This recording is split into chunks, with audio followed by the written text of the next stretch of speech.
Eu voltarei em breve.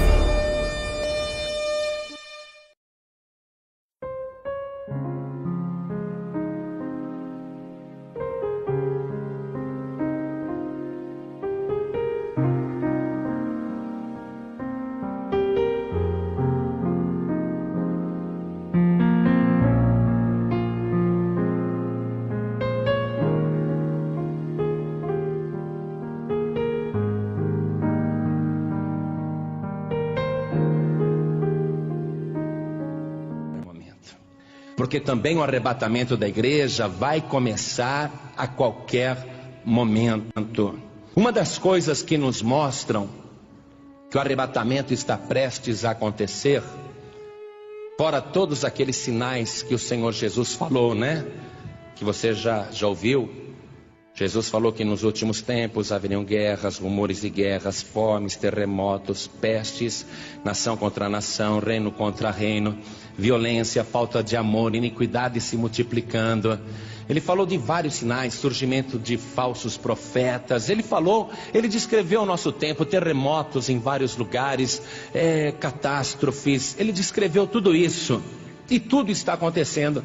Mas existe um sinal muito forte, que mostra que o tempo é este, que o tempo que nós estamos vivendo é o tempo que vai concretizar esta profecia. Então veja comigo, no Evangelho de Mateus, capítulo 24, versículo 32. No capítulo 24 você tem muitas profecias do Senhor Jesus a respeito dos últimos tempos, profecias detalhadas. Mas aqui o Senhor Jesus, ele falou o seguinte: aprendei, pois, esta parábola da figueira. Quando já os seus ramos se tornam tenros e brotam folhas, sabeis que está próximo o verão. Jesus usou a figueira como um símbolo da sua chegada. Na Bíblia toda, a nação de Israel é retratada como esta figueira, uma figueira que estava seca, uma figueira que estava morrendo, mas o lavrador pediu: deixa eu cuidar mais um pouquinho dela, para ver se apresenta frutos, e se não apresentar, depois a gente arranca. Então, Israel representa esta figueira. Quando o Senhor Jesus falou aqui da figueira, esta profecia, Ele está dizendo que quando a nação de Israel começasse a brotar folhas, nós deveríamos saber que está próximo o verão, isto é, que está próximo aquele dia quente, aquele dia de ira, de furor.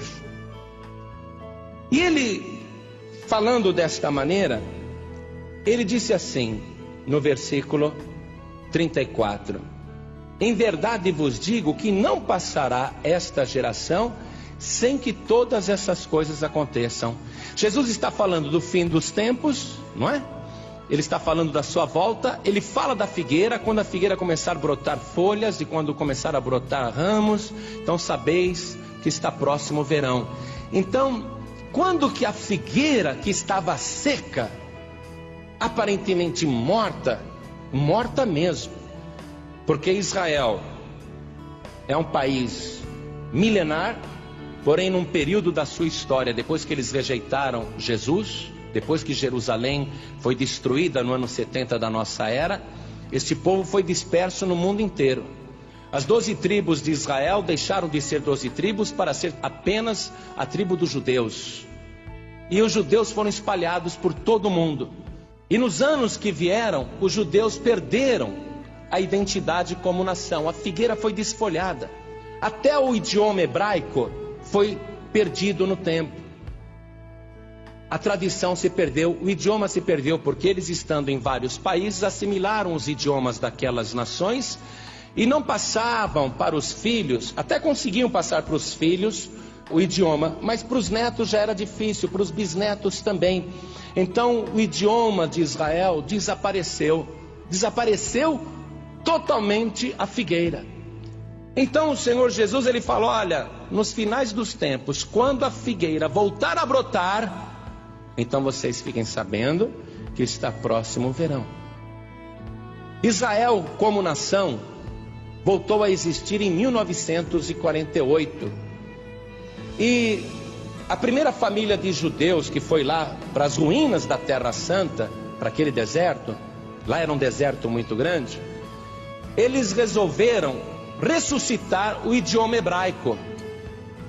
E em casa só falavam hebraico com os filhos, para que os filhos voltassem a aprender o idioma dos antepassados. E os que iam para Israel, iam com esta finalidade de restaurar a figueira, de fazer brotar a figueira. E isso aconteceu em 1948, quando as Nações Unidas, para resolver o problema daquela guerra no Oriente Médio, decretou, com um voto inclusive de um brasileiro, Oswaldo Aranha, que Israel voltava a ser nação. Então a figueira voltou a brotar em 1948. E o Senhor Jesus disse assim: olha, em verdade vos digo que não passará esta geração sem que todas essas coisas aconteçam. Que geração? Jesus está se referindo à figueira e à geração da figueira. Quando a figueira começasse a brotar novamente, ali tinha início de uma geração. E esta geração seria a última. E o Senhor Jesus disse: não passará a geração da figueira até que todas estas coisas aconteçam. Existem controvérsias sobre o tempo de uma geração, mas o mais provável é o que o próprio Deus diz na sua palavra sobre o tempo de uma geração. Então vamos ver ali o Salmo 90, versículo 10. Qual seria o tempo de uma geração? Para que a gente possa ter uma ideia, Jesus disse: na verdade não passará esta geração sem que todas essas coisas aconteçam. Então, diz assim: a duração da nossa vida é de 70 anos. E se alguns, pela sua robustez, chegam a 80 anos, o melhor deles é canseira e enfado, pois passa rapidamente e nós voamos. Quer dizer que a duração da nossa vida, ou de uma geração, é de 70 anos. Exagerando-se, 80 anos. Então a geração da figueira, ela brotou em 1948, com a recriação do Estado de Israel. A figueira foi novamente cultivada, começou novamente a produzir os seus ramos, se tornaram tenros, brotaram folhas. E Jesus disse: quando isto acontecer, olha aqui, ó, ele fala assim, no versículo 33, igualmente, quando virdes todas essas coisas, sabei que ele está próximo às portas. Se não vai passar a geração da figueira sem que todas essas coisas aconteçam, quer dizer que não precisa necessariamente se cumprir 70 anos depois que a figueira começou a brotar, ou 80 anos depois que a figueira começou a produzir ramos ou folhas. Porque Jesus disse: não passará esta geração sem que estas coisas aconteçam. Quer dizer que não vai se esperar final de 70 ou 80 anos. E a palavra do Senhor Jesus foi enfática. Ele falou: olha, igualmente, quer dizer, do mesmo modo. Quando vocês virem isso, vai acontecer igual com a terra, vai acontecer igual com a igreja. Igualmente, quando virdes todas essas coisas, sabei que ele está próximo às portas. Ele quem? O Senhor Jesus. Ele quem? Também o anticristo. Dois personagens estão sendo aguardados. Os judeus crucificaram o Senhor Jesus e o recusaram como Messias. Jesus disse: eu vim em nome do Pai, vocês não me receberam, mas outro virá em seu próprio nome, e a esse vocês receberão. Quer dizer, quando o anticristo vier, Israel vai recebê-lo como Messias.